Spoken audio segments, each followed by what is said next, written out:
A liberdade é um conceito indissociável do conceito de limitação.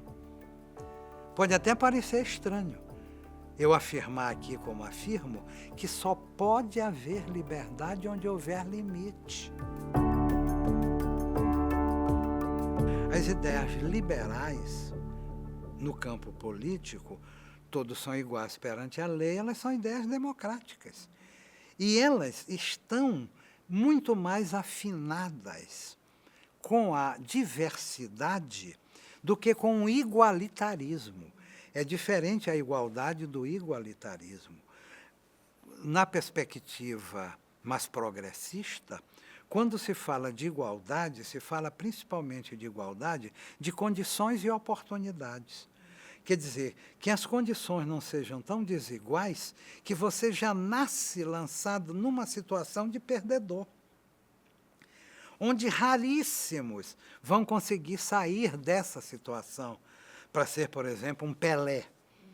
Aí se aponta, olha, ele conseguiu, como é que os outros não conseguirão? Mas isso é exceção.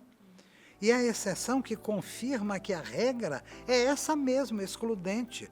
Tanto que raríssimos, que a gente até cita nominalmente, conseguem superar essa condição.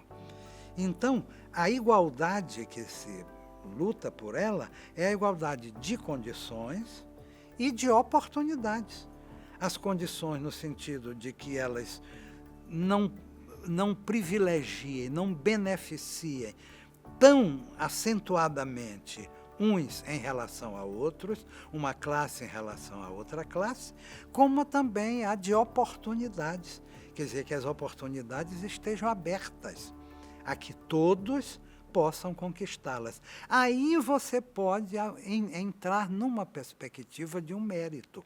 Na medida em que as condições e oportunidades são essas, se vai haver vagas num serviço público, por exemplo, para professor de uma universidade pública, e se há mais candidatos do que vagas, então é muito razoável que se faça um concurso. E aí sim, aquele que tem mais mérito pode ser o vencedor. Mas ele vai ter mais mérito dentro de uma condição que não privilegiou desde saída ele e não excluiu os outros, em que haja uma igualdade das condições, das ofertas de educação, das condições de saúde. Então, essa igualdade de oportunidades ela é absolutamente essencial para uma democracia. Não há democracia sem algo de socialismo. Não é possível. Por quê?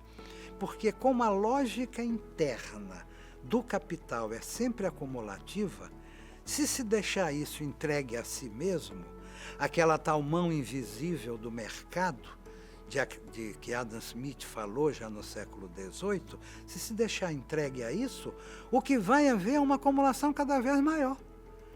Inclusive a formação dos chamados trusts, não é? Conglomerados de empresas que vão engolindo as pequenas empresas até se chegar no limite a um mundo monopolista, que seria, digamos assim, fatal para o próprio capitalismo.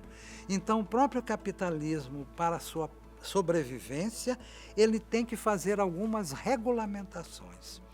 Ele tem que fazer regulamentações no sentido de colocar um certo freio nessa voragem acumuladora para que possa haver uma distribuição maior entre capitalistas e que possa haver realmente a tal competição, porque onde tem monopólio não precisa competir. A competição também já acabou. Então, o próprio capitalismo ele precisa se autorregulamentar para poder sobreviver. Daí que Marx disse que o germe da destruição do capitalismo está contido nele mesmo. E é isso, se ele for deixado entregue assim a si mesmo, a coisa vai não crescendo. Você vê, por exemplo, no campo da internet, das redes sociais, agora mesmo houve a compra do Twitter, por um valor imenso. O que as pessoas vão fazendo?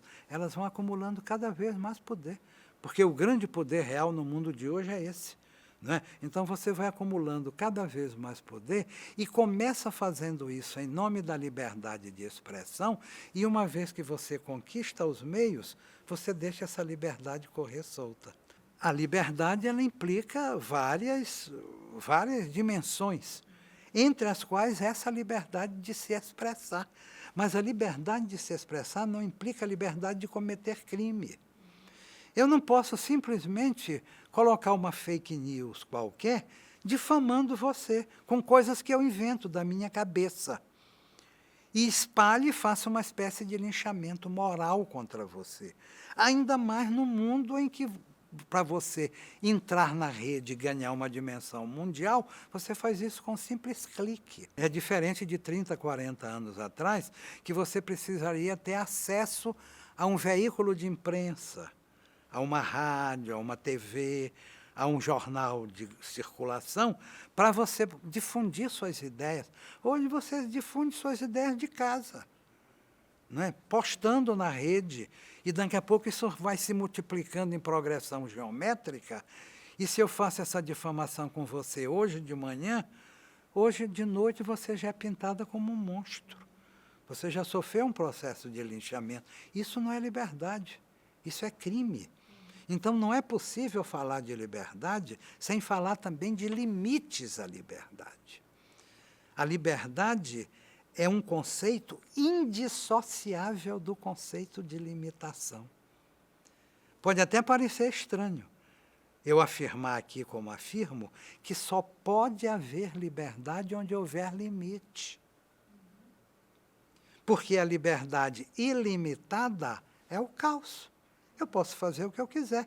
Eu vejo passar ali na rua uma mulher que me atrai, eu vou lá e estupro. Eu estou exercendo a minha liberdade. É o meu desejo. Por que eu vou reprimir meu desejo? Não é? Eu estou exercendo a minha liberdade. Uma sociedade que proíbe isso é uma sociedade repressora. Então, eu estou dando um exemplo, mais ou menos no limite, mas eu quero carregar nas tintas mesmo, para que as pessoas percebam exatamente do que eu estou falando. Quando eu digo que liberdade é indissociável de limite. E quem vai dar esse limite é a lei. E essa lei, numa democracia, é uma lei que é resultante de um debate num parlamento, onde os diversos segmentos da sociedade estão representados. Então, é uma lei que, numa condição de democracia, ela é fruto de toda uma ampla participação social. E são essas pessoas que vão definir até onde pode ir a liberdade. A liberdade de caluniar o outro, ou seja, de atribuir falsamente um crime a um outro. A liberdade de difamar, que tem mais a ver com a honra da pessoa. Eu não atribuo um crime, mas eu atribuo coisas que a moral condena, e com isso eu queimo aquela pessoa, não é? E a injúria, que é o insulto, é você insultar o outro. Esses limites, eles são necessários numa democracia. Essas coisas não vêm do socialismo, essas coisas vêm da democracia. Quando se fala, por exemplo, em respeito às diversidades, se está falando de democracia. Mais do que de marxismo, de socialismo, de comunismo, ou seja lá do que for. Porque a democracia, eu costumo, quando falo de democracia, dizer que a democracia se define, antes de tudo, por ser uma ambiência política, mais até do que um regime político. Ela é também, mas ela é, antes de tudo, uma ambiência política onde é possível a convivência das diferenças. Então, a questão da diferença é uma questão nuclear na democracia. E quando eu falo em respeitar a diferença, eu falo em respeitar o outro. Porque o outro é a diferença. Se o outro é absolutamente igual a mim, ele não é um outro, sou eu duplicado, sou eu clonado. Então, a democracia é incompatível com um pensamento único. A democracia é incompatível com qualquer espécie de discriminação, seja de orientação sexual, seja de etnia, não é? Seja de qualquer natureza, a democracia é absolutamente incompatível com a discriminação. A democracia se constitui no respeito às diferenças, na possibilidade de elas coexistirem.